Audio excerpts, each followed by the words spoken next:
Good morning student. मैं Ajay Dixit live class की अगली क्लास लेते हुए लर्निंग एंड टीचिंग पेपर को डिस्कस करते हुए हमने अभी तक जो अध्ययन किया था वो किया था अभिक्रमित अध्ययन। ठीक, आज हम अभिक्रमित अध्ययन में एक नया शब्द ऐड कर रहे हैं, अनुदेशन।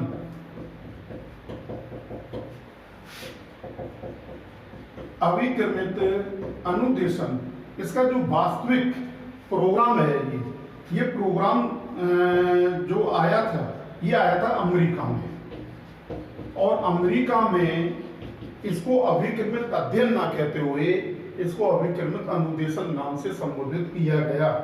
यह विधि मतलब यह एक टीचिंग की प्रोग्राम की एक वहाँ अमेरिका में इसको एक विधि के रूप में माना गया। ठीक, अब जो ये अभिक्रमित अनुदेशन है इसके क्या फंडामेंटल है, क्या प्रिंसिपल हैं, हम अब इसके बारे में डिस्कस करते हैं कि इसके क्या फंडामेंटल हैं। ठीक, पहले नंबर पर लघु पद का सिद्धांत। ठीक, अभिक्रमित अनुदेशन में जो पहला सिद्धांत है वो है लघु पद का सिद्धांत, और जो दूसरा सिद्धांत है इसका सक्रिय अनुक्रिया का सिद्धांत। तीसरा तत्कालीन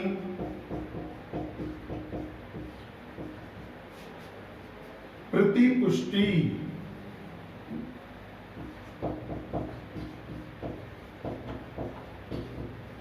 चौथा करके सीखने का सिद्धांत,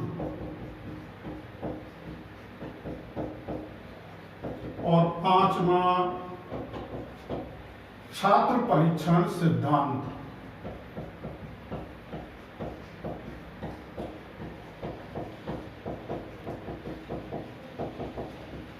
प्रिय स्टूडेंट, मैं आपको एक बात बता दूं, ये जो सिद्धांत है ये पांच सिद्धांत क्या है, ये मौलिक सिद्धांत है। क्या है ये? मौलिक सिद्धांत है ये पांच, किसके? अभिक्रमित अनुदेशन के। और इन मौलिक सिद्धांत के आधार पर ही इस प्रोग्राम को आगे बढ़ाया गया है। इसके मेन जो प्रतिपादक माने जाती हैं वो B.F. स्किनर है। B.F. स्किनर ने इन्हीं पांचों सिद्धांत पर आधारित अपना एक नया प्रोग्राम जो हमने साइकोलॉजी में पढ़ा था, सक्रिय अनुबंध का सिद्धांत, अनुबंधन का सिद्धांत, B.F. स्किनर ने सक्रिय अनुबंधन सिद्धांत में बार बार प्रयोग करके एक ऐसा प्रोग्राम लॉन्च किया जिसमें विद्यार्थी अपनी क्षमता, अपनी योग्यता के अनुसार अध्ययन कर सके।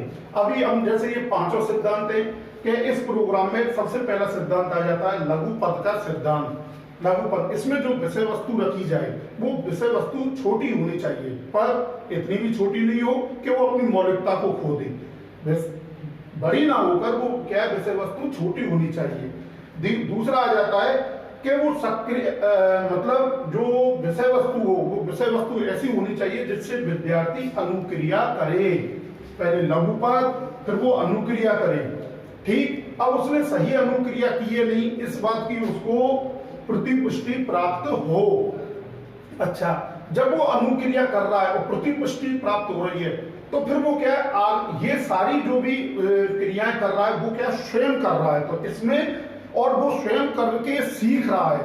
तो चौथा जो हमारा बिंदु था करके सीखने का सिद्धांत, और पांचवा जो अगला जो इसका सिद्धांत था, पांचवा ये सिद्धांत था कि इसमें विद्यार्थी अपना स्वयं परीक्षण करे कि उसने सही अनुक्रिया की है या नहीं की है। और वैसे इस प्रोग्राम में इस बात को महत्व दिया जाता है कि विषय वस्तु को इस हिसाब से रखा जाए कि जिससे विद्यार्थी सही अनुक्रिया करे। B.F. स्किनर ने जैसे पहला हमारा सिद्धांत है लघु पद का सिद्धांत, मतलब एक विद्यार्थी इस प्रोग्राम के अंतर्गत लघु, अगर हम विषय वस्तु को दे रहे हैं तो लघु पद के सिद्धांत के अंतर्गत क्या कर रहा है, वो रीडिंग कर रहा है। ठीक, अच्छा, दूसरा सक्रिय अनुक्रिया में वो पढ़ने के साथ साथ क्या लिख भी रहा है। अच्छा ठीक, मतलब पहला लघु पद में क्या है, वो पढ़ रहा है, दूसरी अनुक्रिया क्या कर रहा है, वो लिख रहा है, तो ये क्या हो गई, उसकी सक्रिय अनुक्रिया हो गई। तीसरा, यहां वो प्रतिपुष्टि कर रहा है कि वो अनुक्रिया को सही कर रहा है या नहीं कर रहा है। ठीक, प्रतिपुष्टि। और जब वो तीनों इन चरण से जब आगे बढ़ जाता है तो चौथे चरण में आकर वो इन अगले पद के लिए क्या होता है, अग्रसर होता है ना, अग्रसर होता है। तो यहां वो स्वयं सक्रिय हो रहा है। मनोविज्ञान का भी मान्यता है, विद्यार्थी जितना ज्यादा सक्रिय रहेगा उतना ही ज्यादा अधिगम करेगा। और यही थ्योरी हमारे बीएफ स्किनर के सक्रिय अनुबंध सिद्धांत से संबंधित है कि जितनी हम विद्यार्थी की सक्रियता को बढ़ाएंगे उतनी ही सही अनुक्रिया होने की संभावना बढ़ जाती है। और अगला जो पांचवा पद है, वो पांचवा पद है छात्र परीक्षण सिद्धांत। यहाँ विद्यार्थी स्वयं अपना परीक्षण कर रहा है कि उसने सही अनुक्रिया की है या नहीं की है। यहाँ पर आकर वो क्या है, जांच कर रहा है। ये 5 बिंदु ही, मतलब लघु पद से पहले पढ़ना, सक्रिय अनुक्रिया से लिखना, तत्कालीन प्रतिपुष्टि से जांच मतलब देखना, और करके सी अगले पद पे पहुंचना, और फिर वो जांच करना। इन पांचों बिंदु, ये पांचों बिंदु ही इस अभिक्रमित अनुदेशन सिद्धांत के क्या हैं, ये मौलिक सिद्धांत हैं। और बीएफ स्किनर ने जो अपना सक्रिय अनुबंधन सिद्धांत जो दिया था, ये बीएफ स्किनर के भी पांचों बिंदु उस सिद्धांत से संबंधित हैं। अब अगला, चूंकि इस सिद्धांत में सर्वप्रथम बच्चा छोटे छोटे पदों को पढ़ता है और पढ़ने के साथ साथ वो लिखता है, फिर अनुक्रिया की पुष्टिकरण करता है, फिर अगले पद पर अग्रसर होता है और अंत में पढ़ने का परीक्षण का जांच करता है। ठीक, अच्छा, ये जो मौलिक सिद्धांत हैं ये कंप्लीट अभिक्रमित अनुदेशन के सिद्धांत नहीं है। इनको हम कंप्लीट अभिक्रमित अनुदेशन के सिद्धांत नहीं कह सकते, पर स्किनर ने जो अपना वो दिया था, स्किनर का जो सिद्धांत था इन पांचों सिद्धांत पर ही आधारित था। ठीक है, अच्छा, अब हम बात करते हैं अभिक्रमित अनुदेशन के प्रकार के बारे में। तो ये हो गया इसका प्राचीन रूप। अच्छा, इसकी जो प्राचीन काल में इससे संबंधित सबसे बढ़िया उदाहरण अगर हम अभिक्रमित अनुदेशन का देंगे, आपने ये शब्द बहुत अच्छी तरह जानते होंगे, पंचतंत्र की कहानियां आपने काफी सारी पढ़ी होंगी। पंचतंत्र की कहानियों में क्या था, पंचतंत्र की कहानी जहां समाप्त होती थी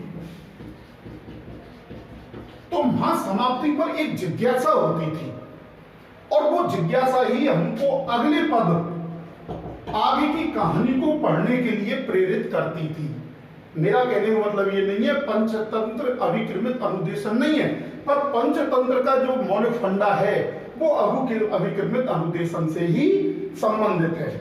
तो ये इसकी प्राचीन समय से संबंधित बातें थी। आधुनिक युग में जो अगर हम अभिक्रमित अनुदेशन प्रोग्राम को प्रारंभ किया था सर्वप्रथम 1920 में, प्रेसी ने इस प्रोग्राम से संबंधित एक व्यवहारिक शिक्षण मशीन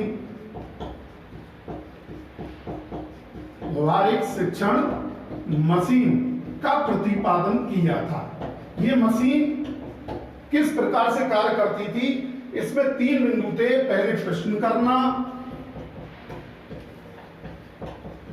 फिर उत्तर, फिर सही और गलत की जानकारी।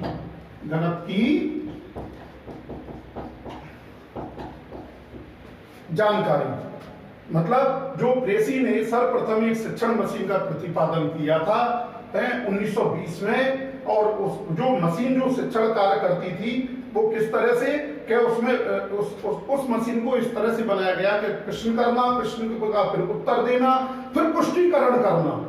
जब पुष्टिकरण करना कि वो प्रश्न का उत्तर हमारा सही है या गलत है, जब हमारी पुष्टिकरण हो जाए तो अगले प्रश्न की ओर अग्रसर होना।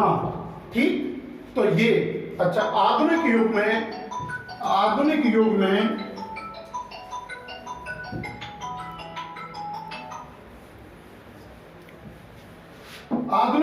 में इसके जो प्रतिपादक माने जाते हैं वो बीएफ स्किनर।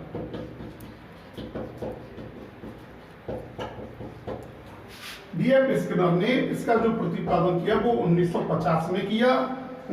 और उन्होंने जो एक वास्तविक इससे संबंधित जो सिद्धांत का प्रतिपादन किया उसको हम रेखीय अभिक्रमित अनुदेशन के नाम से जानते हैं। ठीक, तो विद्यार्थियों आज की लाइव क्लास में इतना ही।